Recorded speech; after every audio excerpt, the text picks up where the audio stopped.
biram mon sang a hian Christian le mun number zan ni somnga paruk lal isu zui chuan phai zo la po ka kalang ti hiron request sa F key in kan sadon ani dos do ti la so sol fine sapotang so do re mi re do ti la so so ti re ti do fa mi re so do re mi re do ti la so la ti do re mi so fa mi re do mi so mi re do re do la so ti do re mi fa mi re mi so mi re do re do la so la ti do re mi so fa mi re do ti khani tani lal isu zui chuan phai zo la po ka kalang lal isu zui chuan phai zo la po ka kalang khoya po tui na om na le ni en na khoya po tui na om na le ni en na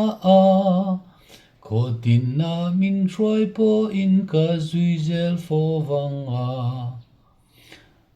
nia nung zui ya la lu kum chan khen i zui ro ke po ka zui ve ang khoya po ram tin na ka zui zelang zui ro ke po ka zui ve ang khoya po ram tin na ka zui zelang khatiang khani tani isa plania sa pla chuan follow on tiania down in the valley ti khania asap la chuan helai valley ti lai hi katta re mi ti hi down in the valley ti kha remta down in the valley ti kha remta mi zo la hi chuan lal i suwa zui chuan ti ne lal i suwa zui ti kha ngai ta rem vak lawa hi zo sapluya da aniang mi zo an ni lawa khalai khachu aharve bokani o lal kalalpa hanti ta chini se entir nan mai kalalpa ti ta chini se akathirem ta dorem o kalalpa lal i suazui hanti chu rem lutuk lawa ma se lal i suazui chuan phai zo la po ka kalang